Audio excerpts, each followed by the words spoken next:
as a head coach, you have to let failure teach you. You have to be willing to fail in order to learn. It can't be everything utopian all the time. It can't be perfect practices. It can't be perfect drills. There's no such thing. And so you do things and you figure it out, and you have to learn from that and allow failure to be a teacher for you. Welcome to the Jamodi Podcast. We are all surrounded by amazing coaches and leaders. So let's get an inside look at not just what they do, but how they do what they do. After all, becoming the best versions of ourselves is Jamodi, just a matter of doing it. Today we are joined by the head girls basketball coach at Gruver High School, Trent Lankford. Coach Lankford has been coaching for 26 years, 10 seasons as a head coach. He has a career record of 197 wins and only 74 losses. He led the Lady Hounds to state runner-up finish in 2015 and 2023, and a state championship in 2022 with a perfect 33-0 record. Before Gruver, he had coaching stops at Duman, Graham, and Amarillo High Schools. In 2015, Coach Lankford was named the TGCA 1A through 4A Coach of the Year and the Press Pass Sports Girls Coach of the Year in 2023. Before we hear from Coach, take a moment to subscribe to our podcast and follow us on social media at Jamodi Podcast. Matt, Coach, what's happening? what's up? I love the shirt, man. You got the MG basketball shirt on. Well, That's it. rep some of that. How are you? Good. How about you? Living the dream here, man. Yeah, I Yeah. can't complain. Yeah. Good. Good workouts? Love it. Trying to build some offensive ideas, concepts, foundations for them, and just every week build off of it individually, but then also within our flow. And it's been fun. What about you? Yeah. No, we're a totally different team than we have been the last 2 years. I got very little experience. Yeah. We're not very big. So it's been a process, but we're learning a new offense, or it's more of a continuity. So we're learning to make reads off of screens, which we've never done a lot of. We've been a little more freelance because I've had playmakers. I don't have playmakers right now, so I'm having to pull the reins back on them and get them to where we're coming off screens, reading screens. So it's been good though. Girls have been receptive to it. So you're having to manufacture a little bit more action for them. Yes. Yeah. We're having to. I'm having to take away some of their decision making. Because we just don't. Like I didn't have one girl this summer on the high school that played any other basketball than our 2 team camps, and they've never played. So and that lack of experience really shows. Yeah, for sure. It does. So we're working on some new things. So it's I'm out of my comfort zone on some things. So I love it. Yeah. And it's I was telling them today it was Jamodi. Just a matter of doing it. Just a matter of doing it, man. Thanks, sir. Doing it. That's incredible. In the first 2 minutes, you've been able to plug the name of the podcast and then also MG basketball with your shirt. You're hitting it, man. That's it. It's not my first rodeo. Well, man, this is a blast for me. It's always fun when I already have a relationship with the coach, and you and I have been able to work camps together. We both know Matt Garnett, which in my opinion, he's one of the best coaches in the state of Texas. And so, but this relationship with you and getting to do this, talk hoops, learn a little bit more about your program. This is an honor for me, man. Well, I appreciate it. It's I'm super excited to be on this with you because in the camps that we've worked and everything, I've grown to love and respect you for how you teach the game and the things that you do and the energy that you bring. And there's days that I have to be out in practice and I'm like, I just need to be more like Matt. I need to be a little more like Matt. I need to be a little more, enthusiastic about things. You know how we get as coaches do sometimes. We kind of get in that coaching mode. Sure. But no, I'm really excited because I've listened to several of your podcasts with different people and taking notes, and I'm just trying to learn and grow just like most coaches. So I'm really excited. Thanks, man. It's funny about the camp environment. It is a lot easier to maybe disconnect a little bit from what's going on outside of camp. Like at camp, we don't have administrators. We don't have, like, obviously Matt Garnett's our boss. No, but we don't have that. We don't have classroom stuff or really parent stuff. All Right. those things that coaches that, if we allow it to, it can steal our joy, or it can creep its way into the workout, and all of a sudden we're not holding ourselves to the same standards that we want to hold our players to. That is the beauty of camp. It's like we get to be, it's pure. We're just here to help you. And that's real. That's our relationship. And whether you like me or not, you're gone in a couple of days. But because of that, I think it is a really fun environment. It is. And again, I love coming to the camps and working the camps and meeting new coaches and just talking hoops. Yeah. Learning about hoops and seeing kids that, because at camps, you get the varying levels, Mm-hmm. And so it's fun to see those kids who are at the kind of the lower end of the spectrum, kind of pick things up, and the light bulb comes on a little bit, and you go, listen, if you just stay with this, like, Yeah.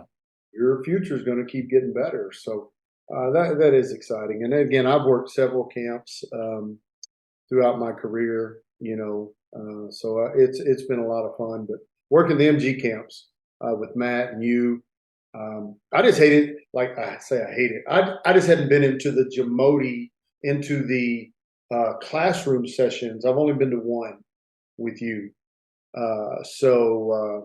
With your extensive background in the coaching realm and in the camp realm as well, you've got a lot of experience and a lot of things to pass on to kids. And so I'm gonna have to get in the classrooms. He's got to work with Matt on that schedule and say, listen, I know you want me to be here, but I can't. And I'm sure he'll make it work. But one thing he's done a really good job of, and I always love this about PGC camps when I got to work with that or any others, and you nailed it. It's the fellowship that you get to have during the lunch times, in between, and I've got to really enjoy listening to you teach and all these guys, because we can all, and that's, I guess, another example of why we should listen to podcasts, why we should go to other coaches' practices, because you kind of get in your lane, in your bubble, thinking that this is the only way. And then I got to record with Coach Lombard, and the thing he kept saying over and over was that there's just so many ways to do this, so many ways to win.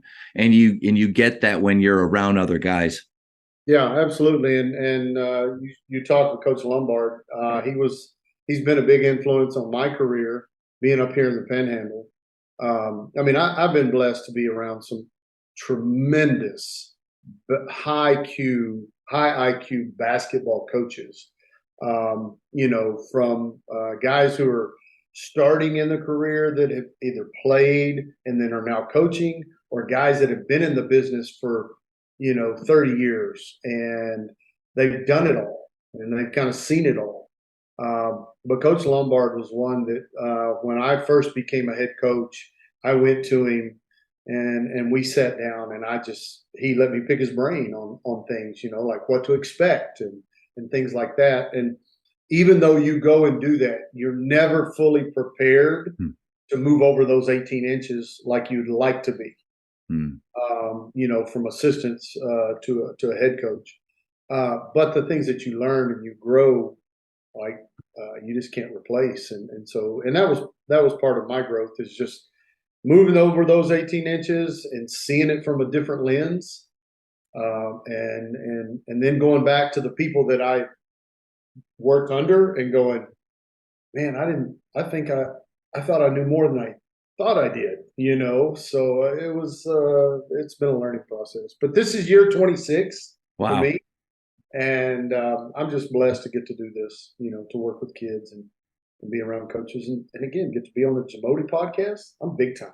I am moving up in the ranks. I have arrived. That's a great question, though, I think, to ask. And I'll start with you is would you say there's probably a lot of differences between the 18 inches, but what would you say is the biggest difference between varsity assistant moving over? If you could choose one thing, I've got an idea of what it is, but I'd love to hear what you think. I think it's just the trigger of pulling the trigger on things.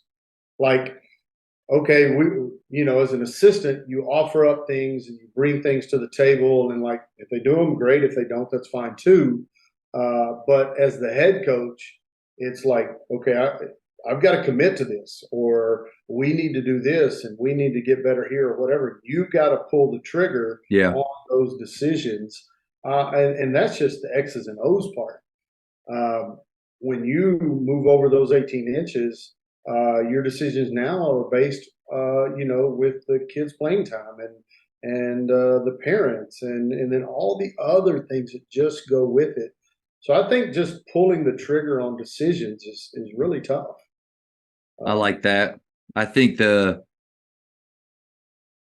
extreme ownership of each player's development, like you're literally in control of how much, to a point, like take away effort and their commitment. Let's just say that it's there. You have a lot to say about the direction of their development. That could be with their skill, but more importantly, it could be with them as young people.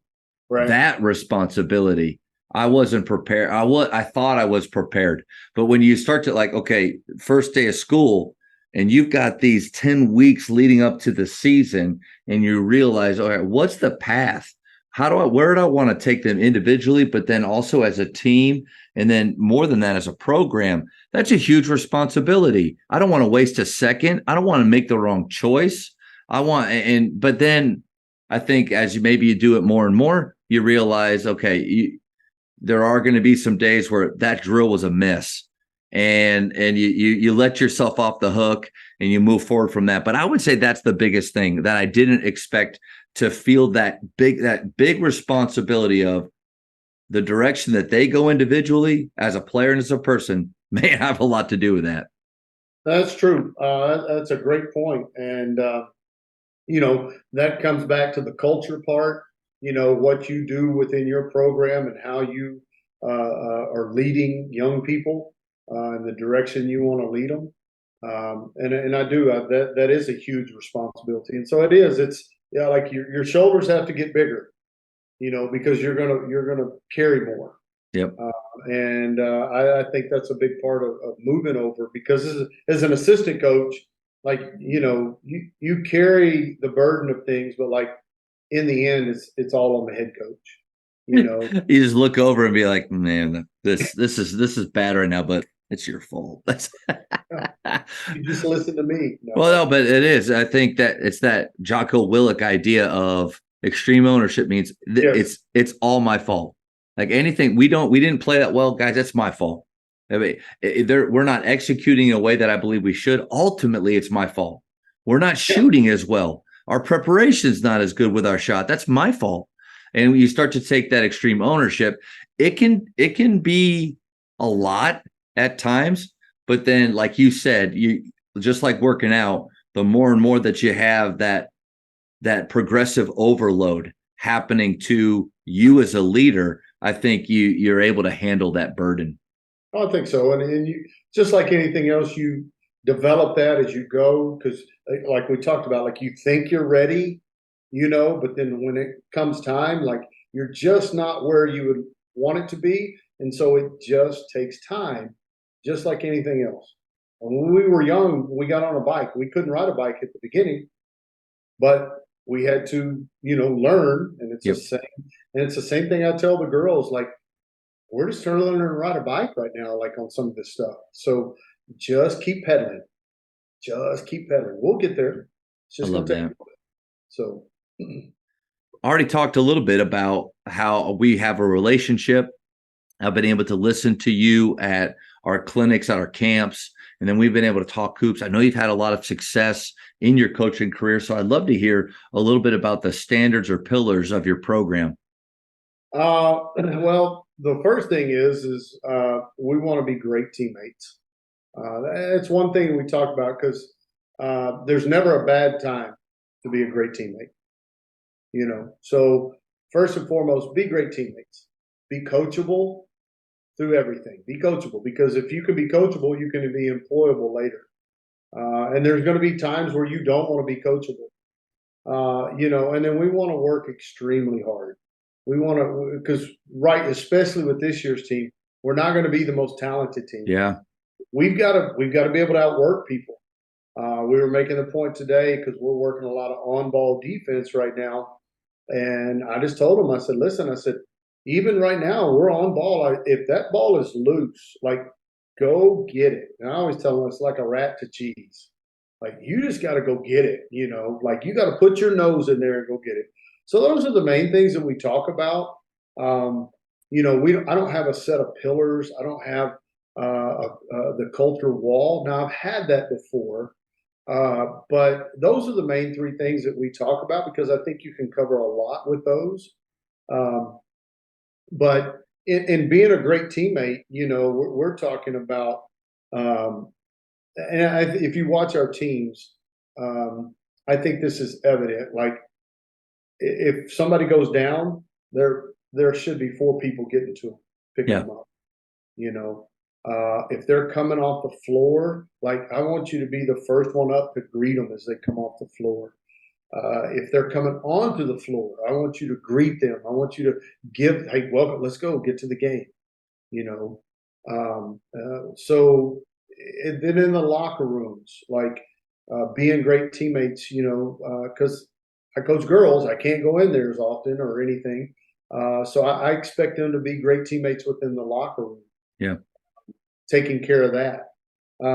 After games, being a great teammate means that we leave, win or lose, on home games, we go into the stands and we thank our fans for coming and watching, win or lose. Doesn't matter. We've got to be able to handle that both ways. So I think, and again, there's a lot of layers to it. If we score, we have to thank the passer. I had a newspaper guy ask me about that after a playoff game. He said, I noticed that like every time y'all score, you thank the passer. I said, that's required. Like we work on that daily. Being a great teammate means we're a great teammate to the referees too. Ball's loose, we're going to go get it and we're going to run it to the referee. We're not going to throw it at them. We're not going to pass it to them. We're going to run it to them. So we were at the state tournament last year, and there was a point in the game where the ball got behind the standards in the Alamo Dome. And on film, you see one of my girls, she takes off running, goes and gets the ball, and it's probably a 20-yard run because it got back there somehow. And she went and got it and handed it to the referee. Those things are important in our program. And then, obviously touches. It's funny you say that. So today at the end of practice, one of the girls, we do celebrations at the end of every practice. Celebrating teammates, celebrating teams, celebrating you yourself. One of the girls said, I thought we did a great job of giving touches today in practice. And I stopped him and I said, okay, I have a question. I said, when you get that touch, how does that make you feel? They all smiled and they were like, hey, it's important. Like, we love it, So, and that's all when everything's good. We got to learn to be great teammates even when it's not good. So again, like after a loss, we go to the stands. But even when times are hard, so I made the point to him today, I said, all of our touches are important and they're high fives, but sometimes that touch might be to the chin of the person who's like down. Like just pick their chin up. You've probably seen that video of, I don't remember who it was, of some guard picking up the chin of a player. And again, all of that comes into play of being a great teammate. Yeah. And then being coachable. That's just like in every aspect. Like we talk about, if we fix something, if we correct you on something, like don't make us correct it the next day again. Like fix it, get that, be coachable in that aspect. If we do something with your shot, fix it. And just all the little things that go into that, being coachable, in film. I don't make the girls take notes or anything. But like we want to sit up, we want to have good posture, we want our Yeah. eyes up, and so we have to be coachable there. And I relay all that to the workplace, being able to have the posture and the body language and everything that goes into being a great teammate on the bench. You can be a great teammate at work. You can be a great teammate, or you can be coachable in the classroom. So we try. I try to layer it in there as much as possible, um, in every aspect. And so, like those things that we talk about, which are we try to harp on daily, may not be but one of those, but like Yeah. we try to touch all three. I try to get it out of the basketball realm and into the real world, or into the classroom, or into their home, because all these kids come from different backgrounds. I mean, we live in a small town where most of these kids have grown up together. They've known each other since elementary. And so they still come from different backgrounds. They still have different baggage that they bring. So we want to try to just give them some tools that they can use that are tangible for beyond the court. So those are really the things that we talk about. And again, the beginning of the year is important for us because the first day of school, we just have a meeting. We don't suit out. We don't do anything. We have a meeting, and I go over different things, and I show them videos of like what it looks like to be a great teammate. What coachable looks like. I think of the picture every time I think of coachable. All I can think of is that picture of Michael Jordan sitting next to Dean Smith on the sideline, and his eyes are so hungry for whatever Dean Smith is telling him at that point. And I'm like, if that dude can be coachable, you can too, because he's the greatest player that ever played the game. And then extreme hustle, those type things. So we try to show those videos to them, or I try to make a little, and it's off of Twitter or Instagram, trying to relate that to the kids as well. So the first day is important to set those standards, to set the pillars of what it looks like. And the girls that have been now in the program for 3 years, and the incoming freshmen, because I do it with the junior high team too. Nice. We stop and we do it, and I want everybody to understand where I'm coming from and what this is about, and what's expected. And then when we don't meet those standards, like we talk about it, and so my first year here, we had done the go pick your teammate up. And we'd worked on it in practice, because it's one of those things, like if you're going to expect it, you better practice it. Yeah, you can't just hope that it's going to happen. No. So we had practiced that. Well, we get in a game, sure enough, girl gets knocked down, and like one girl goes and picks her up. So I show them on film, like not accepted. And I said, the next time I'm going to run you. I said, I'm going to discipline you for this. So it happened again, like the next game. And I put them on the line in the next practice, explained to them why I was doing it, and then I stopped. And I don't know if this was good or not, but I just looked at them and I said, if you don't want to be a great teammate, that's on you. And we got to our next drill. I didn't even run them, and I haven't had to address it since. So I don't know if that made a point to them or not, but I just said, if you don't want to be a great teammate, that's on you. Like, basically, shame on you. I think that's a great tool, because you made it intrinsic instead of extrinsic. Like I gotta pick a girl up because I don't want to run again. That only works for so long.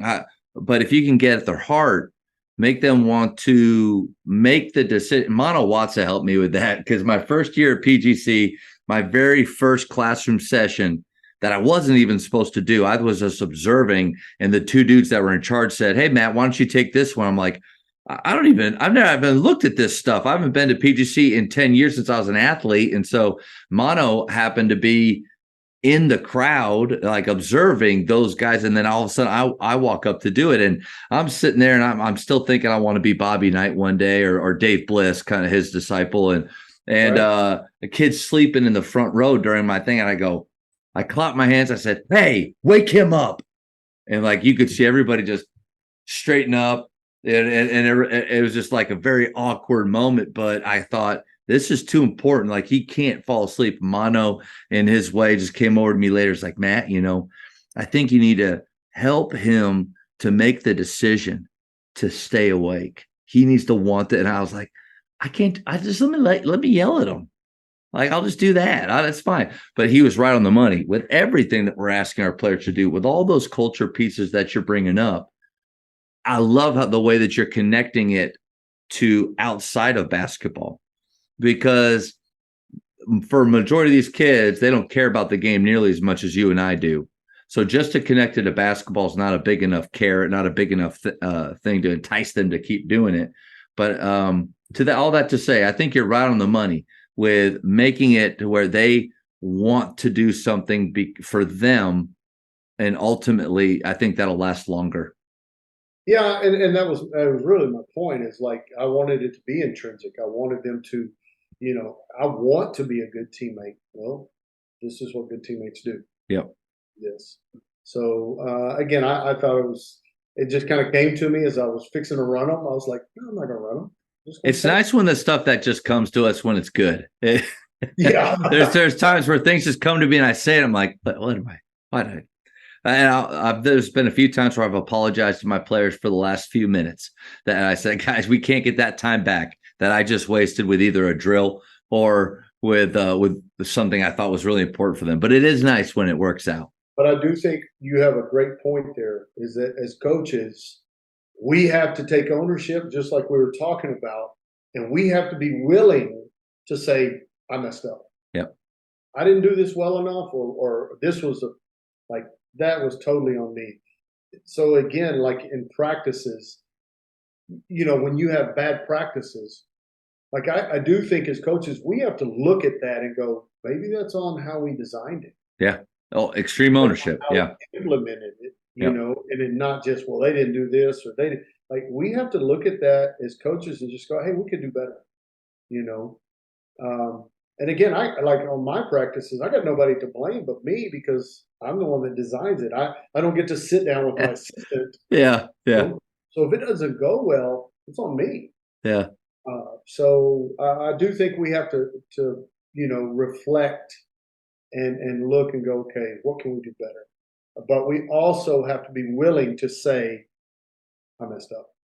I'm constantly trying to find new shooting games for our guys. I like to keep it fresh, and Instagram, Twitter. There's just so many great ones, guys that are sharing stuff daily, and so I'll pull them and I'll write them down, and we'll go do it. And I can remember one that, just because it looks good on social media with those players, college or pro players, doesn't mean it's going to look good at Grapevine Faith Christian School. And so it was one of those games where the benefits, we weren't getting the full benefit of it. It just wasn't clicking. So I brought him in. I said, "Guys, listen, here's the good news. We will never do that again."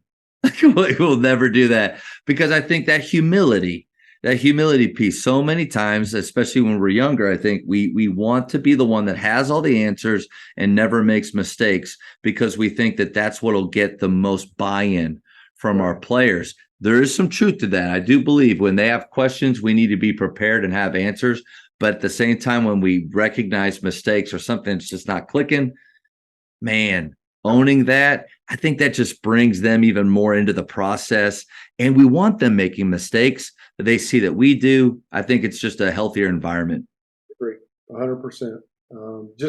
It just shows that you're human. I tell them all the time, I've already made 100 mistakes today. I'm going to make 10 mistakes in this practice. But you have to be willing to make mistakes as well, and you have to be that coachable, and to be that great teammate. You have to be willing to go out on that limb and do those things, and be willing to fail. And I do think that's one thing as a head coach. We're talking about that. As a head coach, you have to let failure teach you. You have to be willing to fail in order to learn. It can't be everything utopian all the time. It can't be perfect practices. It can't be perfect drills. There's no such thing. And so you do things and you figure it out, and you have to learn from that and allow failure to be a teacher for you. That's how I've learned the most is like trial and error. Like, oh, okay, that wasn't very good. That worked really well.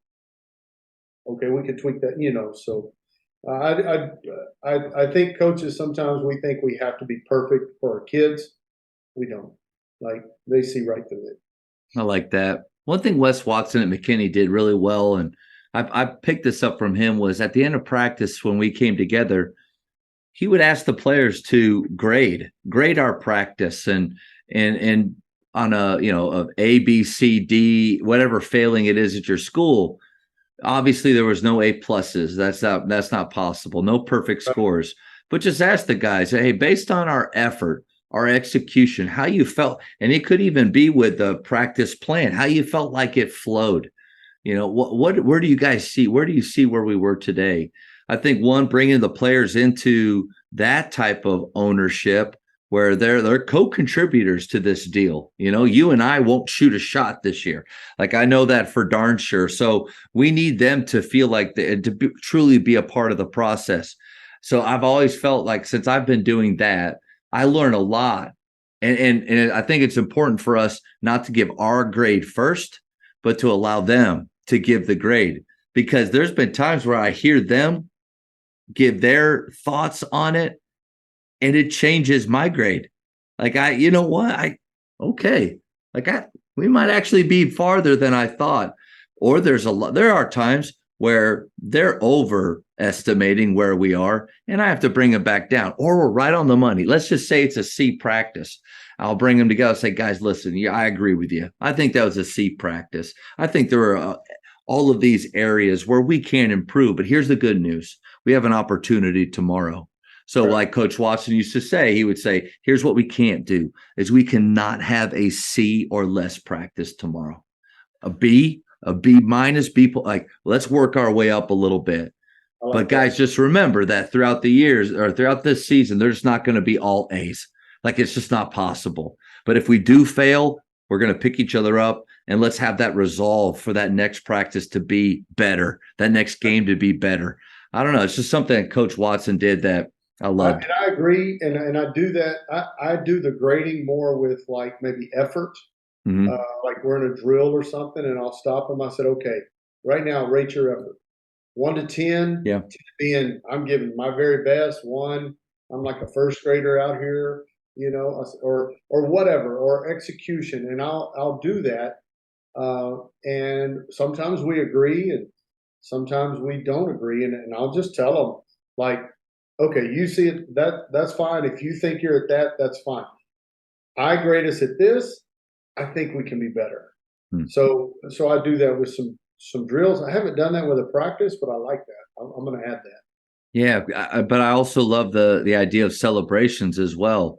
And it's amazing to me sometimes how off of that, just talking about it, and it's not long. I mean, we're talking 20, 30 seconds because I don't like the idea, hey, guys, practice over. Now we're going to talk for 10 minutes. And so it's quick. But then it's amazing how getting them talking and thinking about that, we can start. Then the celebrations become even more specific. And so, yeah, real good job. But let's talk about people. Let's talk about moments. And I think that helps. That's it. Because when we do celebrations, like, I don't want them to be just generic. And what I've found is when we do them, one, they love them. They love, I mean, like, I'm talking to them, so we're in our circle, and this is every day. This is junior high and high school. They're in the circle, and, like, I'm talking, and I'm not a long-winded person, but I'm talking, and, like, they are, like, like celebration. Like, give me a second. So they're really engaged with that. And I mean, okay, celebrations. And they're like, their hands are going up really fast. I'm like, this is great. But we talk about like, listen, one, to who gets celebrated, and two, why they get celebrated. It's not just about, oh, well, she did really well today. Like, sometimes it's amazing what they see their teammates do, and I think that's really important that they hear those things and they love it. Yeah. And so like there's some days I have to cut it off. Like, okay, we got one more and that's it. We've done 5 already. Some days it's just one. Some days I'm the only one that gets to give a celebration. I'm going to give a shout out to somebody. Because the first day of practice this year didn't go exactly like I wanted, as far as attention to detail and some things. And so the third practice was way better. And so I said, okay, I got a shout out. And I said, I want to give a shout out to everybody because I thought our attention to detail was greater. I thought our energy was higher. I appreciate that. And, we moved on.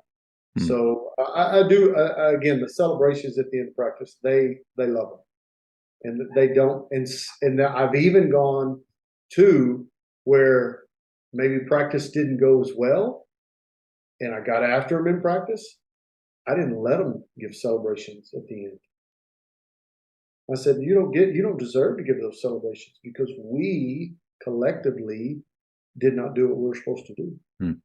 So I think that's been kind of impactful too. So again, it's one of those things, spur of the moment, It's good. Yeah. So it's been good. When you're emphasizing those small moments like that, and I appreciate the fact that culture isn't just a list of words or T-shirts or slogans or posters. Those things aren't bad, but it's how you do those little things. It's the details. And I think some coaches watch other teams play and all the kids rush over and pick up a teammate. They're like, golly, I wish our kids did that. But we forget sometimes that those are intentional. Like the teams with great cultures don't get there by chance. All right. They have to, it's a daily thing to hold the players accountable with that. So when you have those pieces rolling, how important is that, or how does that really drive the performance of your program? When those things are going really well, our performance is even greater. So I gave them the point because I got it from PGC about the touches in the NBA Finals. Yeah. And like one year the Heat lost, and the next year they upped their touches and all that, and they won because they were mimicking, I think, the Spurs at the time. Right. And I've told them, and so when all of our things are firing, the great teammates and to being the coachable and working really hard, I think with a combination of those things, like success is just going to happen. Now, is it always going to lead to a win? No. But success isn't always about winning. Like for our team this year, success is going to look a lot different. We've been highly successful for the last 2 years. I just don't have those kids that have the experience. Yeah. So we've already talked about it. Like our success is going to look different. Is it going to relate to all W's? I don't know, but that's not our focus. Today's practice was really good in the attention to the detail that we were getting. And so today's was successful because of being a great teammate and our coachability and the working extremely hard because we were just doing some half court offensive segments of reading screens. And this is just something these kids haven't done a lot of. And so the success is that will take care of itself. Again, last year, like our big deal was 1%. We just want to be 1% better every day. Yeah. And so put it big on the back of our shirts, of our shooting shirts. We talked about it. I had multiple people ask, what does the 1% stand for? I said, we're just trying to get 1% better. Not only as basketball players, but as people, as a father, as a husband, as a coach, as a student. So we're trying to do all of those things. So all of that, when it's all firing, of course, everything works well. Yeah. But we talk about often, Matt, about what are we going to do when adversity strikes? What's going to happen? Inky Johnson had a little deal out there today about turn the page. When adversity strikes, you got to turn the page at some point. Like that. So we just talk about adversity. Like, what's adversity? What's it going to? It's going to rear its head at some point, whatever that is. And so it's not the adversity, it's how you respond to it. When I first started going to PGC camps years ago, and they talked about like mistake response, I had never heard of it that way. As far as like how you respond to this mistake is the more important thing. So I talk to them all the time. Listen, I'm not looking at that turnover. We'll figure out how to not do that. And your response to that turnover matters. Yeah. Your response to coming off the floor when the mistake happens matters. Because in life, you're going to make mistakes. Your response to it's what matters. You're going to mess up when you get in college. You're going to do something stupid, but your response to it is all what matters. How you go from that point to the next point, and we all have to do that. Like I said, I've already made 100 mistakes today in various ways. But I got to figure out how to respond better to everything. And it's a continuum. It is never, I've arrived.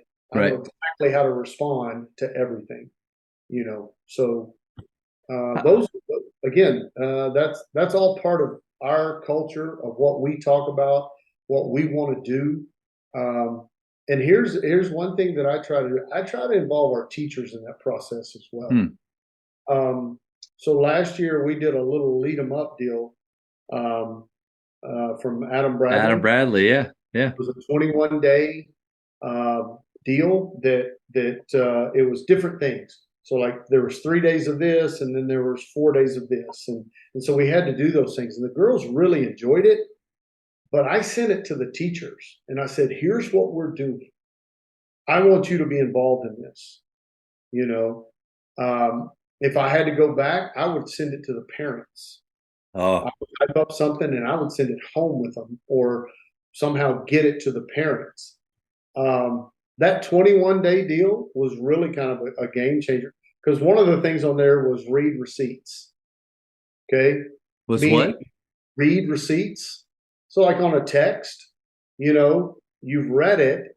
Okay. But like it shows that you've read it. Like I want a response to that. So my girls know that when I send them something, like if I'm sending a text in a group, like I need a thumbs up, I need a response. I need to know something that you've gained or you've at least acknowledged. Whether you read it or not, I can't really tell necessarily, but you've acknowledged it. Yeah.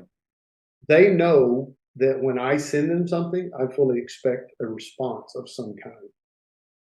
That was part of it. And so that 21-day deal was, and I'll probably do it again this year, just because I feel it's important because of the thing. It's like, you have to go 3 days of making your bed, and again, all these little habits that you're trying to build. So again, those are all things that are part of who I want us to be and who I want these kids to be. And if they take something beyond here, great. If they don't, that's their choice too. Yep. But I do think that they know that I'm coming from a place of love, and I'm coming from a place of I care about you. And with girls, if you do that with girls, they'll do anything for you. Yeah. So like right now, my team this year, and I'm really enjoying where we're headed. Because of that, because I think they're listening and I think they're doing those things.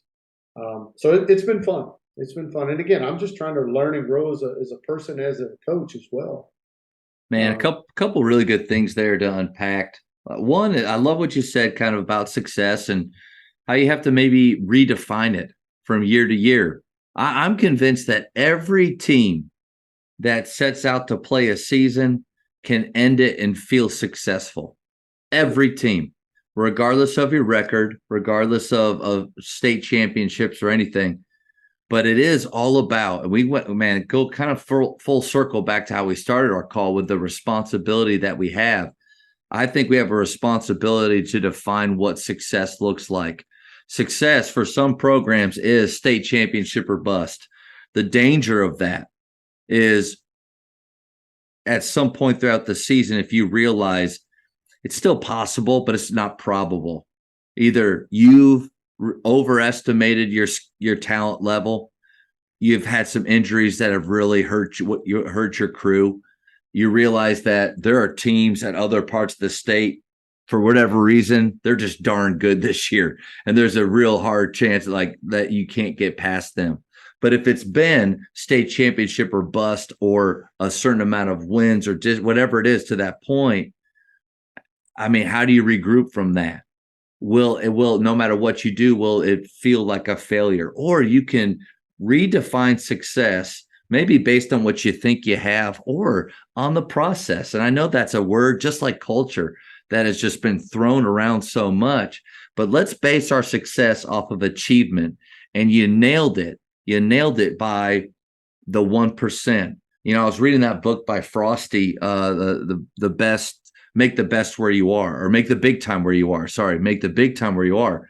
Really good for, I think, coaches at any school, but maybe at smaller schools like us, like really good.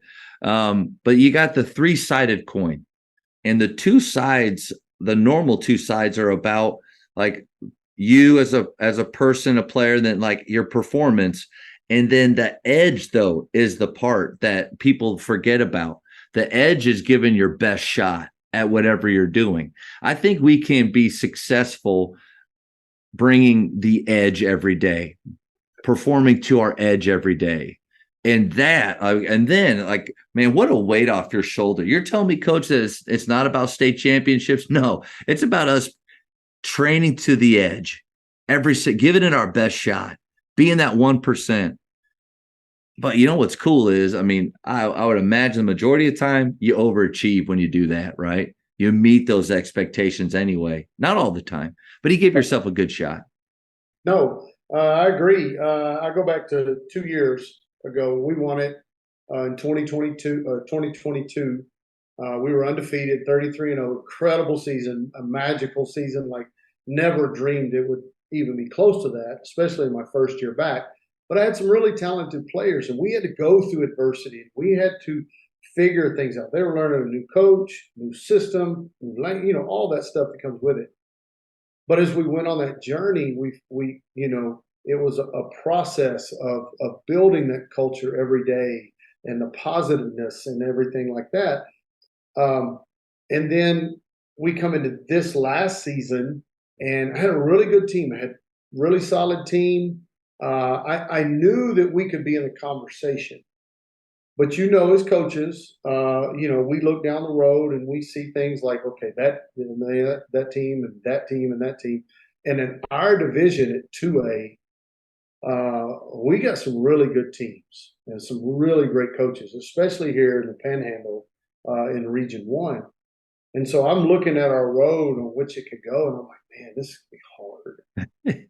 This is going to be really tough.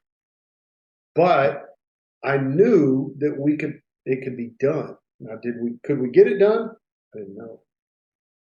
But it was very, as we went through and we're playing our regional quarterfinal game, and like I think we're down 6 or 8 early, and we were just struggling to get a bucket.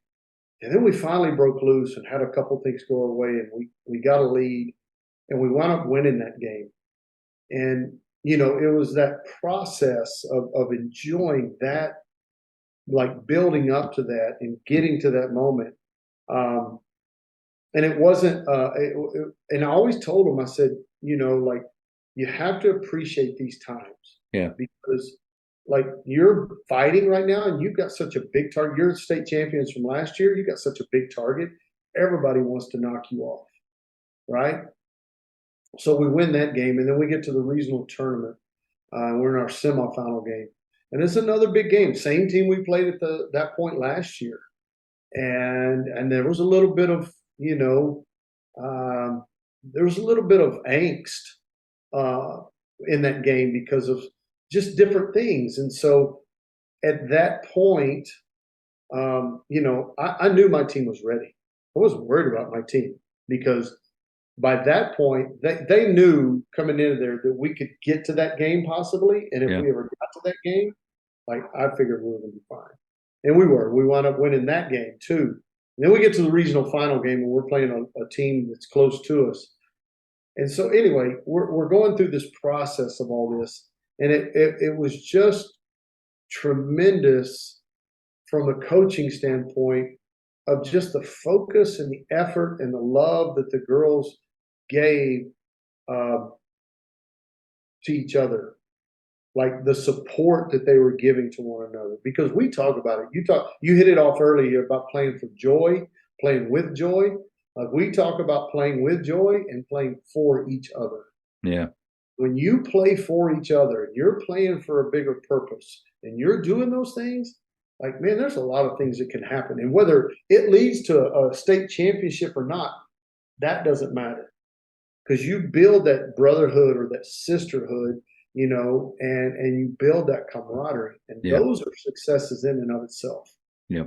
And a lot of times that leads to a W, but not always, And then we get to the state tournament. We're playing a team in the semis, and we win that game. And then we're playing a juggernaut of a team. And I couldn't have been more. We didn't come out on the winning end of it, but my team, like they were better than we were. But we went out, executed the game plan to I thought was really good, and they were just better. Yeah. And, but the journey of that and the process of that, like it was so rewarding, in so many ways. And so now then fast forward to this season. And so we're in a different part, but I'm telling you, success is going to look different. And we, like you just said, we have to define that. And we are right now, because in our practice today, success was we're running this action and we score, but it wasn't even about the score. We set 2 good screens to get to that point. And that's what I was celebrating. Like, we got the bucket, great. But like the screens are what got us there. Yeah. That's what's so rewarding about all of this, as a coach. Coaches, we are all searching for ways to better evaluate players in order to give meaningful feedback.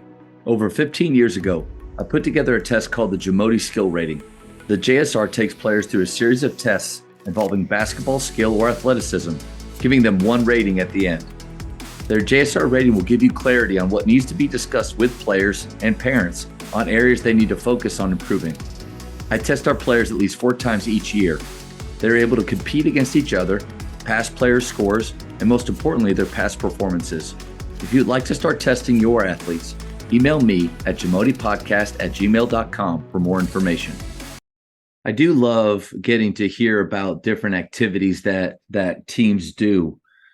I think one of the motivations for doing this and having talks, especially with the high school coaches that don't always have the platform, I'm blown away by how many amazing standards, styles of plays, culture building activities there are.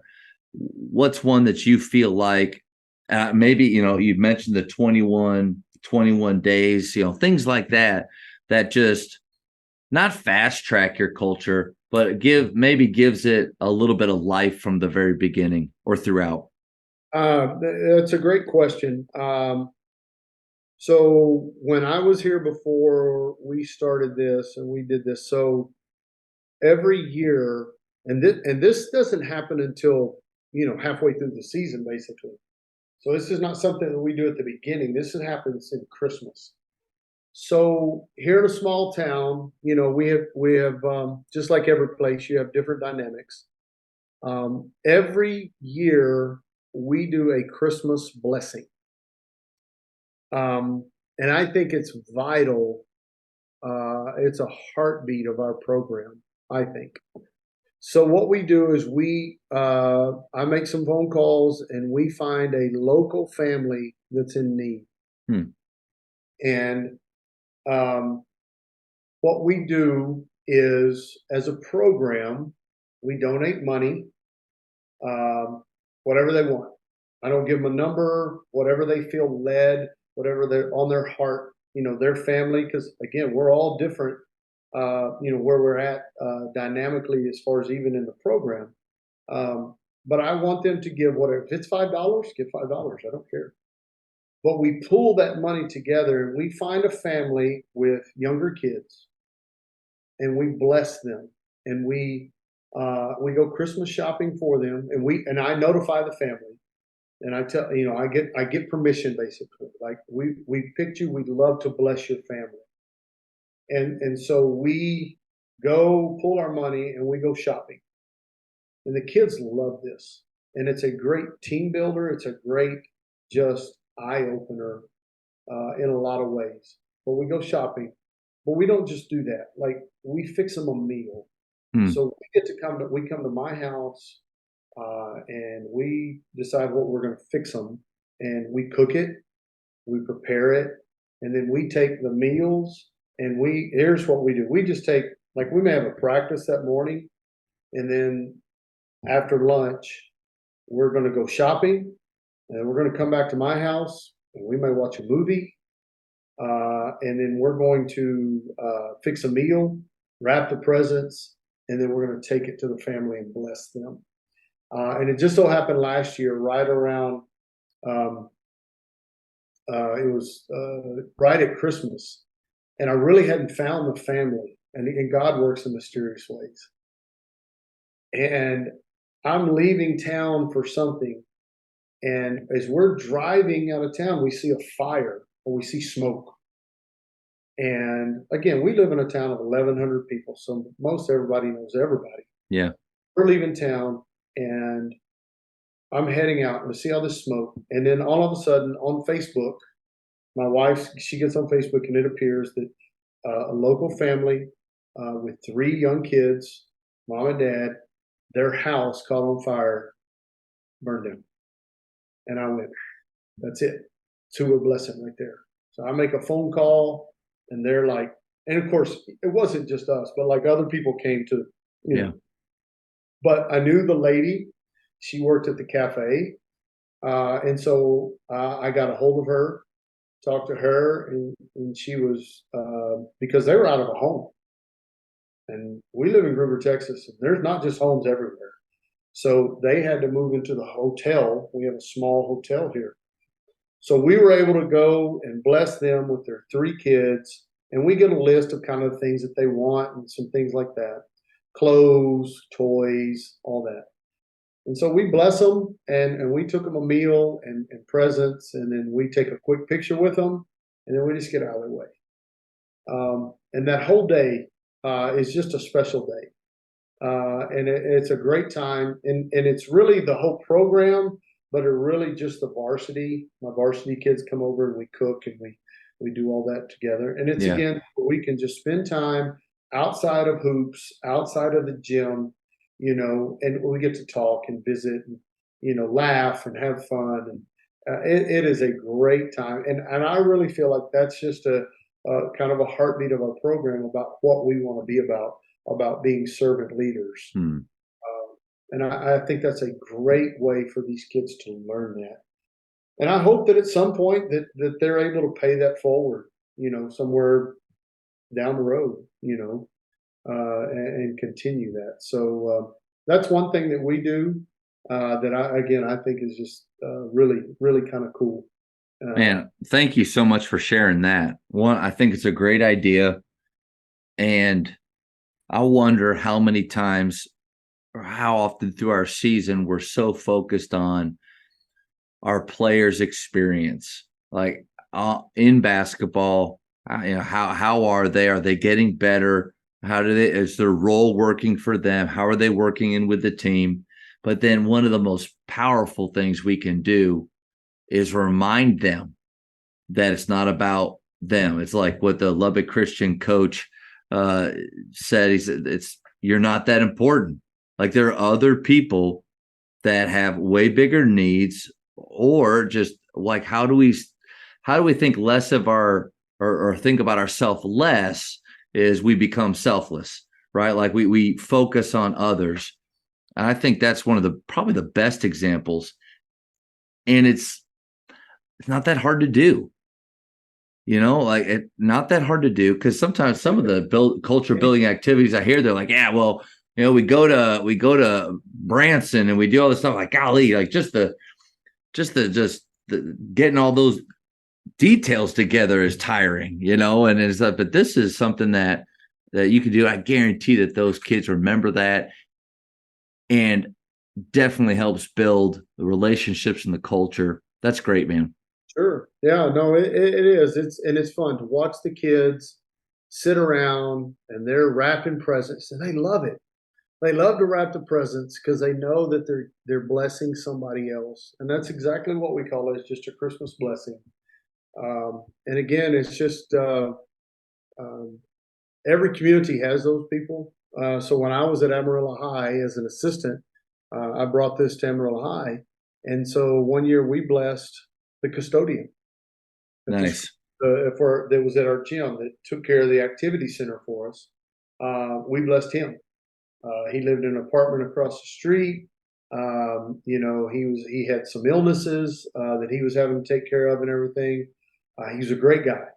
Name was Rudy, and we just pitched in. Of course, we didn't buy him present. I mean, we didn't buy him toys or anything, but we got gift cards for meals. Here's your Xbox. Yeah. We did that, but it was Yeah. we presented it to him, and I mean, here, yeah. and you just watch the kids, and you can see like it was meaningful to them. You know how that is, Matt. Like when you actually, what is it? You can't live a perfect day without, blessing somebody else. Yeah. That John Wooden. Yeah. Like, when you do that, like there's just not a better feeling. And it just imagine like if we did that every day, it'd be hard. I get it, but like if you lived every day like that and you bless somebody else every day, like. I think just the idea of their eyes being open to what are we really here on this planet for? We're here to impact others. We're here to help others. But I used to do this talk with my players about living without regret. It was I took it from a speech that the retired Wheaton football coach gave. And I just was kind of looking for something throughout the season to take my guys through, maybe a journey with different words and stuff. And so he just has this amazing speech out there. It's not titled Living Without Regret, but he basically walks up to this group that is the luncheon he's talking to. He's got this yellow piece of paper. He just kind of unwads it, and he's like, here are the things I feel like you need to know. And he goes through these different just attributes. And, one of it is impact, like how we're supposed to impact others. And so I take my guys through it. But I think we need to, not just within basketball, but we need to remind our players, remind ourselves what we're really here for. And then I think the challenge is, like you said, it can't always be these grand gestures like this. It could be something just as simple as opening the door for people, helping other students out when their hands are full, picking up trash around your school. Like, I think you open yourself up to when you do things like this, though, like that feeling you guys have. We want more of that. Like, I think the next question for my guys would be like, smaller scale, how can we do this on a daily basis? Get that list from your players.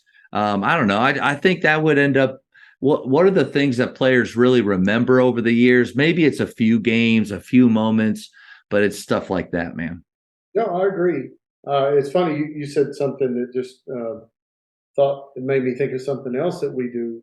you're talking about picking up trash. Like we always try to leave it better than we found it. Yeah. And so like the bench, like we're at the state tournament, and we lose the last game, and I look over, and of course at the state tournament the chairs are real nice and cushy and everything, and they don't move real well. But I look over, and my team is, I mean, we get tears, but like we're over there fixing chairs and picking up trash, Yeah. and I'm just like, okay, that's cool. And so we talk about that, like leave it better you found it, and those type things again. If we can just somehow leave a mark on kids that if they take it beyond, you know, then that's a win. Yeah. That's, you know, or if we get a phone call and they say, "Hey, coach, I'm getting married. I want you to be there." That to me, those are successes that That's a any medal. coaching paycheck right there. That's it. You know, so yeah. Yeah, this is all, and that's again. I think early on in my career, you're all worried about winning and losing and all that, and then at some point you just figure it out and go, "That's really not what this is about." Yeah, our school brought in. They did something cool last year. They brought in a guy that was kind of doing. They had this little radio show for our football team, and at halftime they were interviewing different teachers and stuff, and get it so that people who did listen could get to know a little bit more about us. And I'd been thinking a lot about the word legacy, and it'd been I've been thinking about it for a long time. And the guy asked me, he's like, "Well, Matt, what would you like your legacy to be? You know, what would you like people to think about, or what you want your program to be remembered?" And after it took me a while to get here, and I'm not saying I've arrived fully, but my gut reaction to him was, I think the most important thing is I don't care about my legacy. And he kind of like this. And he's like, "Man, I'm glad I asked that question." But my point is early on in coaching, I really cared. Like I really thought about that. And unfortunately, the legacy part to me was wins and losses or records. In my first couple of years at Faith, we were shooting the three pretty well. And I looked up at the NFHS national records for threes made, threes attempted, threes in a game, all this stuff. And I realized we are eligible to be in the top 5 of a lot of these national records. So I probably like 9 of them that year, individual team. And I did all the paperwork to get those done. Like it's incredible. You got to get the game that had happened, signed by the coach. You got to get your principals involved. So I did all this work, and I sent it off, and a month went by. And I get a response that says, "Because you're a private school, we don't recognize you for NFHS records." And my heart, like it hurt so bad. But in that moment, I realized this is all about me. Like this is all about me. And over the years, moments of, just kind of clarity with that, like thinking of my high school coach, that Tommy Thomas, who was so influential to me, but 2 or 3 years after he got out of coaching, nobody cared. Like nobody cared about his record. Nobody cared about this. What a lot of his players care about is the fact that he still texts them. He still texts me. He'll still, check in with me. So my point to legacy, I think by not caring about it, hopefully one day it's something meaningful. I mean, I'm not saying like I don't care about my legacy, so screw everybody. No, I think you handle every day the right way. You try to impact your players and help them to impact others. You care about your culture. You care about the little things, and you care about helping to create great habits and make these connections with your players and your parents, and to make basketball the smallest real part of your program. I think if you do that, and you're not actually caring about all those things that the world cares about, man, when this is all said and done, then maybe you got a legacy worth caring about that. But to this point, my goal daily is to not care about that. I don't know. I don't know if that made any sense. I think I started rambling. And it's kind of like Michael Scott said. He says, sometimes I start a sentence and I don't know where it's going. I just hope I find my way. It's just hope I found a period, doesn't it? Yeah. Oh, that makes perfect sense. Because, it's kind of like that, the dash, you've heard that, from when you're born to the dash is what matters. And that's it. Like it's called maturity. It's learning. Um, just like we want our kids to you see it, especially in boys, a year's maturity in a young boy from 14 to 15. Like for some kids, that's a huge year. Yeah.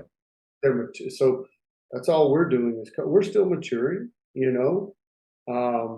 I mean, I'm 51 years old, and like uh, I'm not through learning. I'm not through growing.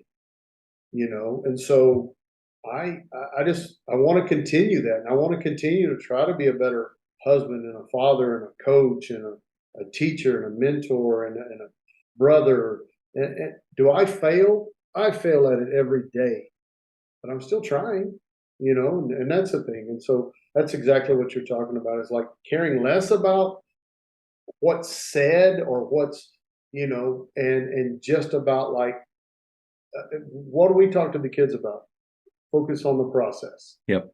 And that's all you're doing is you're focusing on the process of leaving that good legacy. Because I've mentioned, and when I have the individual meetings with the girls, like with my seniors, that's what I ask them. What do you want your legacy to be? I mean, I've had two girls in the last 2 years that their 4-year record of wins and losses, because they were 4-year starters on the varsity. One of them's at Tech, and her record was like 120 and 11. Golly.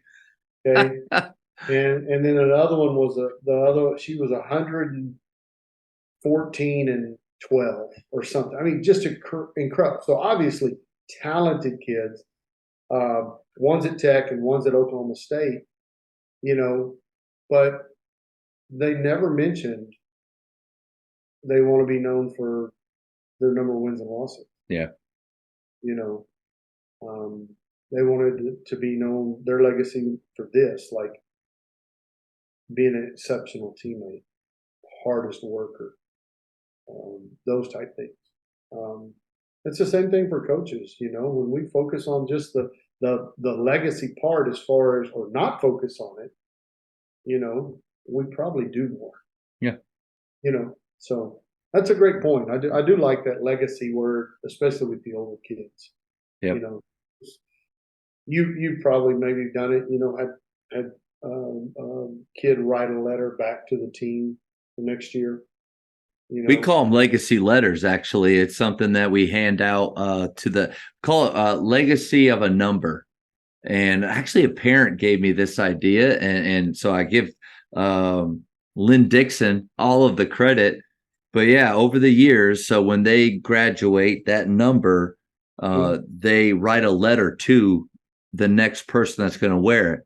And the whole idea is to write about their experience. The cool thing about reading those, like we've kind of discussed a lot, it's rarely about how many points they scored, it's just the same way with our obituaries. They're not going to talk about the money. They're not going to talk about houses. They're going to talk about relationships. They're going to talk about memories. And so that's kind of what this does. But then you start to get the stack where like you got 5 letters from the number 32 to get to the next number 32. And yeah, there's something pretty powerful there.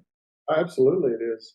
The girl that just graduated, that's at Oklahoma State, she wrote a letter, unbeknownst to me, I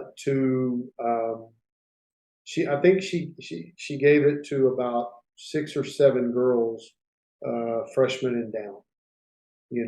Just different girls that were passionate about the game, love the game, and I was like, well, one, that shows a lot of maturity on her part to be asked to do that.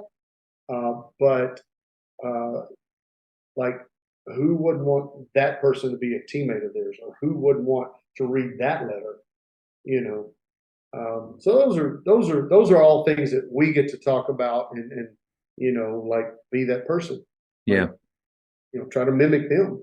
Yeah. Because that's what we do in life. We mimic things that we see from other people. And these kids are they're so impressionable, especially now. They're going to mimic the people that they hang around and things like that. And again, we talk about that. Like, let's mimic the people that are good, that you see the good coming from. So. Yeah, it's like I said, it's just it's a continual process, and it's never arrived, never. Well, I figured it all out. Yeah. Because there's so many people out there so much smarter than I am about different things, and you've had people on your show that are that way, that tremendous minds, and I'm not even talking about basketball, just minds in general that have a lot to add. And so I can only imagine the list of things that you have that you've gotten from people. The struggle is just like, I think with any coach, whether it's offense or defensive concepts, plays, culture stuff that you hear, is it's all good. What actually works with my team, what in my situation, with my personality. So I have a whiteboard that anytime after, like, I've written a bunch of stuff from you already today, and I just try to add stuff to the list of reminders or things. But it is, I think it can be overwhelming if you try to do everything, and you can't. And but that part of it, like you've been saying too, a part of the maturity piece is starting to figure out who you are as a coach, what you really feel like. Again, I'm not going to be anybody else but myself, and it has to fit. Because I think when you're younger, you're really just trying to emulate the coaches that you had, and then as assistant, you pick up a lot of things from the guys you're working for. But then, man, when we full circle, we get back to that. When you move those 18 inches over, you realize, God, okay, really, who am I? What do I believe? And then you're probably going to fail a lot early on, figuring things out, adding, taking away, having to apologize to those early teams in your career where you just screwed up because it's not their fault. You're just figuring things out. But then, like, I love, to your point, 26 years into it, and you still have that growth mindset that is so important. That's huge. Yeah. One of the guys that I follow that I love, and I think that's one of the things that we'll probably talk about, is Mike Neighbors. Yeah. I love his mind. I love the way he thinks the game. So I steal a lot from things that he does. Even though he's at a different level, being the college level, but I do think that some of the concepts and things that he does applies. So I listen to the things that he talks about and everything. And again, the way he thinks the game is a little different than most. Yeah. And so again, like you're talking about, like I got to pick what I can use that fits who we are. And that's the deal. Like, when I came in 2022, we just kind of continued running the same offense that they'd been running, just because it was easier for me to learn something than me to go in and change everything. Because there's a few things I'm married to, but like this offense, I could easily adapt to that, because I don't have just an offense like, okay, we're going to run this. We're dribble drive. I can't have every team as a dribble drive team. Yeah. I can't. We were talking about when we came on, like, I just don't have those kids. Well, let's go right into the style of play that you like to teach, because I've been around you enough camps you're really good with small-sided games. You're really good with decision making and putting players in creating drills that really teach them to do that. So even though this year you're having to adapt, which I think is smart, the danger of only having one style, only having your style that you're known for, that you have to play no matter who you have. Your kids better the better line up in the right holes, right? And so, right. What is your favorite style if you could choose it? My favorite style is, like, I want to push the pace. So we're a race in space. We're space and race, whatever, it's just different but like I use Mike Neighbors terminology, locks, rabbits, and dragons. Nice. Love that. So we use those as our positions. So our first objective is to push the ball every chance we get. One, that's the thing that happens the most in games is transition offense or defense. Yeah. That's going to happen all the time. So we are very specific in what we do and how we do that. But it is the first, and so it's a combination of Mike Neighbors and then some Tyler Costin. Let's go hunt the world. Yeah. Hunt the world so we can eat. Yeah. So that's our first objective is to get the ball out and push. And again, it's really not about like it's PGC concepts too. Like we want to play fast arc to arc. But it's really not all about like being the fastest team. It's just continual pressure, And so we want to get to those deep corners as quickly as we can. So like my locks, we don't even look for the ball. Like they get out and run. Now, if they're behind the defense, yeah, I absolutely want them to just become a rim runner at that point. But other than that, like we're getting and we're trying to space it. Yep. And then my rabbit, we're running to the rim, and then we're going to get out opposite. And then the racker, their job is to attack and all that. And then the dragon comes in, and they get to, sometimes the dragon gets to do the slaying. Mm-hmm. So the kids like that terminology. I think it's sticky to them. Yeah, that's our first and foremost is what we're trying to do. And then from there, it'll be a little dribble drive, but more than likely we'll fall into a pattern or a continuity this year because of who I have. Sure. And then defensively, so again, I've been around some really like great coaches, both on both sides, offensive minded and defensive minded. So Jason Pillion, who's at Amarillo High, he's as tough of a defensive coach as there is. His teams, I mean, his motto is they're known as floor burn high. So like their kids are going to get on the floor, they're going to dive, do all this stuff, and they're going to just crawl in your shorts and play defense and play team defense. Well, he runs what he picked up from Mark Adams, if you know that name. Yeah. Years ago, when Mark Adams was at WT. So he runs, he calls it early D. And so we have an offensive transition plan, and then we have a defensive transition plan. So our defensive transition plan is the one or the two is going to pick up the ball, and we're picking up full court. And we're not trying to run and jump. We're just applying pressure immediately. So the one or the two, if the one shoots it, the two's going to get back.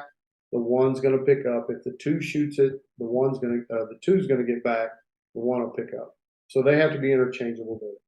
So we have names on offense and we have numbers on defense. Okay. Yep.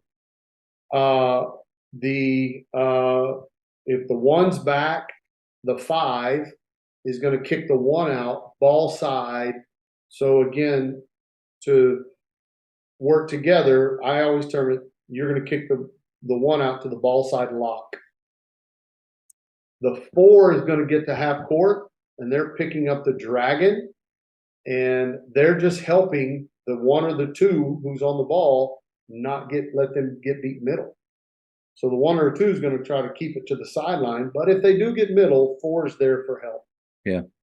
The 3 is going to pick up the weak side lock. Now, the key to all of this is getting above the offensive player as quickly as possible. So basically getting in the line of the pass. So they can't throw strikes up the floor. I don't want you to go play side by side. So if the ball's coming, I want you to play up above them where they can't. If the ball goes over, it has to go to them. It has to go over your head. So the first year that I put this in with the 2022 team, like defensively, we slowed teams down. When you're not able to advance the ball up the floor, straight line, like the game slows down. So we have the early or the offensive transition, and then our defense, and that's on a make or a miss. And Coach Pillion's teams do it. They're really good at it, and they just slow the ball down. So basically, you're getting in your defensive assignment, man defense assignment spots as fast as you can up the floor. I never want to play side by side. Always want to play just a little bit above, so if the pass comes, it has to go over your head. Yeah. So when we do this and teams try to run the floor or they try to hit their rim runner, if they do that, like a lot of the times that ball goes out of bounds because if we're in the right spots, it has to go above our head. Yeah. And then from there, it's just man to man, I like those little adjustments there though that make something disruptive. Because so many times like we do pressure the ball, but the second layer basically like it makes the pressure not that important. There's nothing after that. We're pressuring, but we're allowing something easy. And then we're pressuring and we're allowing something easy. I like that, the disruptive nature of we're going to pressure, but we're also going to take away what would be the next best option, make that harder. And then, over the course of a game, if you steal 6 to 8 points or take away 6 to 8 points or opportunities because of that, I would imagine that leads to some wins. It does, and it's Matt. It's a deal where I'm not worried about the mismatch. That's why in transition, I am not worried about like if you're the three and you're guarding the point guard, I don't care. Yeah, like if let's say the point guard's running down the middle of the floor and the 5 kicks, I don't care if you're guarding the point guard at that point. We can get a switch. Yeah, at some point, especially at our level. What I worry about is the no match. I worry about the open person. Yeah. Mismatches don't beat you. Open players do. Exactly. And so when we do it, so in 2022, we're at the state tournament, and we're in the first half of the state championship game, and we go in at halftime, and I think we're up 8 points or so. And I asked them, I said, well, what have we done well? And they said this. And I said, what can we do better? And they said this, and I said, here's where we can get better. I said, right now, they are able to throw the ball ahead. We are not getting in our early D quick enough. I said, we've got to get there faster. And we slowed their transition down, took away things. Because if the ball's being dribbled up the floor, unless, they're Russell Westbrook or somebody like that. Majority of players don't have a dynamic playmaker that, whether he passes it or attacks, it's both fast. Right. So it's been really good for us. So again, I'm telling them where they're going on defense. So, a lot of transition plans are, all right, we got to pick up the ball. We got to load to the ball. But it's random. Yeah. Like I'm telling you exactly where you're going. I love that. You're guarding that person. Yep. I don't care who it is. Now if it's a 5-out break, again, we'll adjust, but we haven't seen that, not at our level. Yeah. But I am going to try something new this year. I told you about getting out of your comfort zone, where I talk about not worried about the mismatch. You know what tagging up is, I'm sure. Mm-hmm. And I had heard about it years ago. Well, at a camp I went to this summer, the head coach at Hardin Simmons University, she talked about tagging up, and I gave it a little more attention, and I was like, I really like this because we're not going to be big, we're not going to be real fast, so we're going to run into a lot of blockouts, but if we can run into a blockout and then we can push them into the middle and center them and get on the high side of them, and then if they get the rebound, boom, we're tagged up. Yeah. She just talked about like, and I guess maybe I'm giving away secrets here. I don't know. I just thought like, one, I think it would fit us, but two, and she said this, of all the teams they played last year, not one team was doing this. So I'm of the mindset, like if they're not doing it, somebody's not doing something, I want to try it. Like if nobody else is doing it and it can fit us, I want to try it. So we're going to look at tagging up this year just to Yeah. see, because I do think it'll fit us a little bit because we're not, I don't know if anybody else is doing it. You No, know? it's not a super. When I said, like when you asked, obviously you've heard about everything. I have heard of it. I actually went on YouTube and like searched for some videos and didn't watch them yet. But like the idea of I what did what's the show? Ted Lasso. They Oh said yeah. one of the best things is like we got to continue to be is curious, and like I'm curious about that. Well, but that means that it needs to lead me to action. Like I actually need to look it up and then ultimately make the choice. Like based on what we do defensively with our pressure 3-2, does it make sense? But it's something I need to know more about because to your point, I hear about it randomly. Not a lot of people do it. And like you, I love to do things differently that not everybody's doing. And the moment that like everybody starts to do it, okay, what's a better way, different way? Right. So when she talked about it and I listened a little more and I was like, okay, I could see where that could benefit us. And there's more to it than just that, but that's just the premise of it. I was like, okay, we're going to try this. And it's one of those things where we may get into it and I go, this is a terrible idea. Sure. Yeah. But it's something that I want to try. And so I've set my assistant, given her some videos to look at and everything, and told her, I said, you're going to, because it's one of those things where if you're going to tag up, like it has to be in every drill you do, like whether it's a rebounding drill or not, but here's what she said. This is what I like is she said, it made us a better blocking out team. Like, because we're going to the boards, we're sending 5 people to the boards, basically. Yeah. You know, it made us a better blocking out team. And she said our defensive transition points went down. So I would suspect it's one of those things that over time it'll catch on and a few more people will do it. But right now I'm like, we're going to do this because I just don't think, as far as for the 2A level that I'm at, I just don't think many people will be doing it. Yeah. And watching the film, I mean, you can see the benefits of it. Plus, it makes sense if I'm not getting on the low side of you between like the baseline and you, like, and I'm not like you can't get out in a break. Yeah. I'm on the low side of you. You're already beat you. You've Yeah. already beat. You have to work harder to get in. Yeah. How many times when we crash do we choose the side that actually allows them a better run out? So Go watch film. Like went back to watch the film. I was like, oh my gosh, we're on the low side of them, and like they're able to get sooner. So, but we're going to yell at what happens 50 feet later but we could stop it at the point. Yeah, we're gonna look at it and see. But I like it. those are things that so the transition. And then again, it's one of those things. If we don't, then I can always go back to the early D, which I do think it pairs up fairly well. But those are things that the transition I'm married to. Like we're just gonna try to attack you before you can get set up. But that and then we want to shoot the 3, even though I'm not sure how good of a 3-point shooting team we're going to be. We're still going to look for those open opportunities for the big advantage.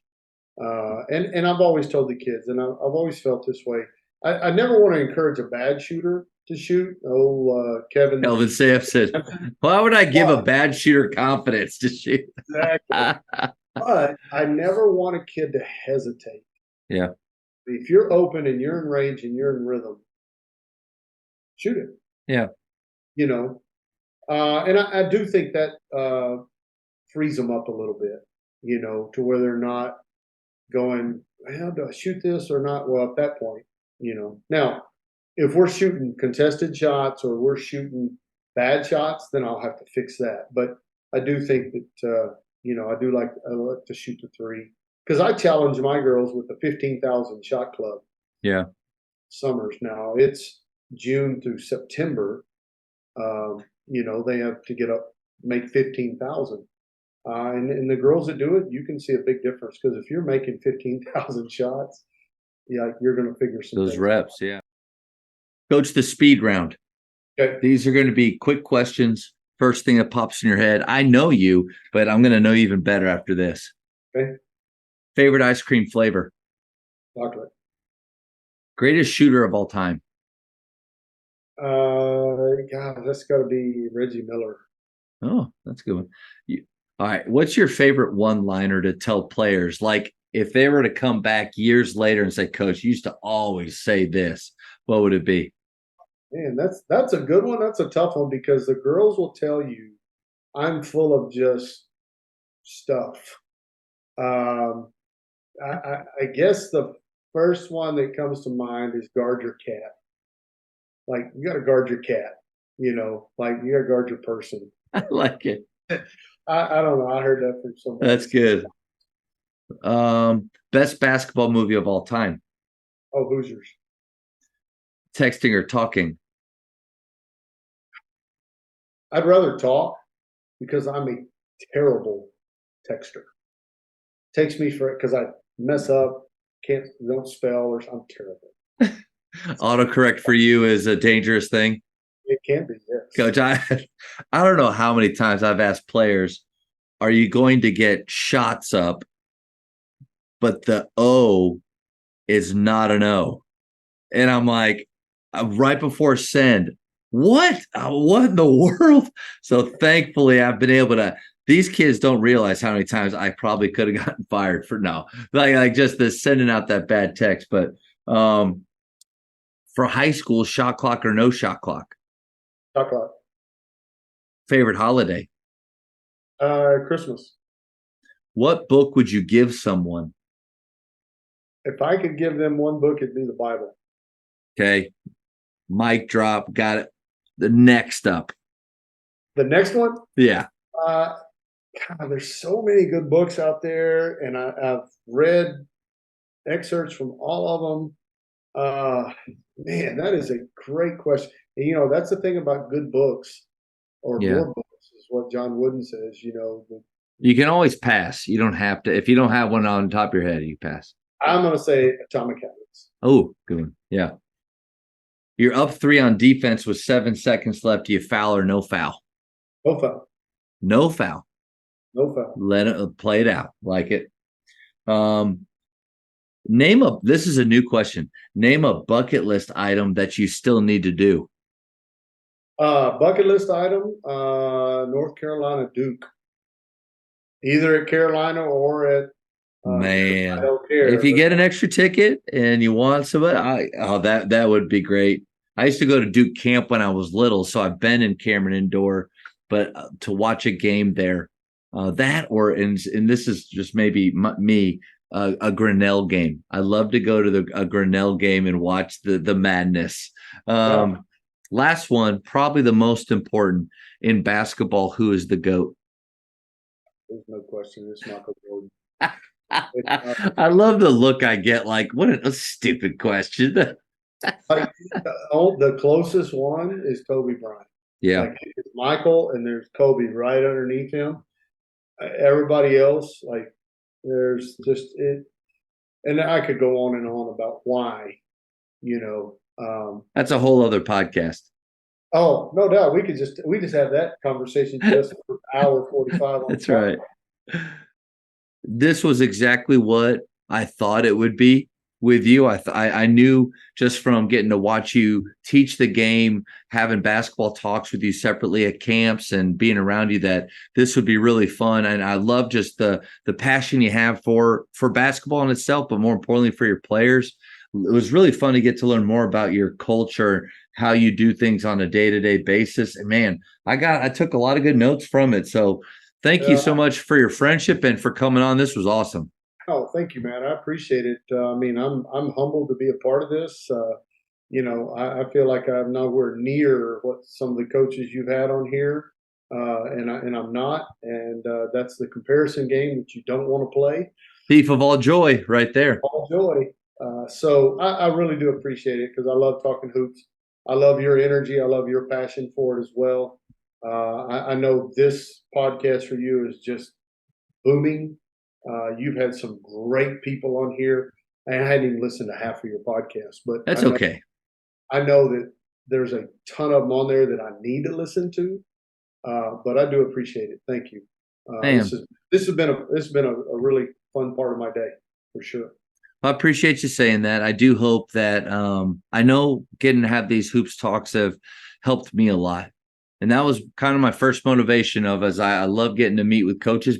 And I think you probably feel the same way being where you are, geographically, you're not around a lot of people. Well, at a small private school, even though I'm in Dallas, Fort Worth, I'm the only guy here at Faith, and I don't necessarily get to just go a lot of places. And so this was a way to have these talks. But then, man, I do love the game. I love the profession of what we get to do. So if this does help one or two coaches, then completely worth it, man. And so thank you for saying that, and appreciate your time.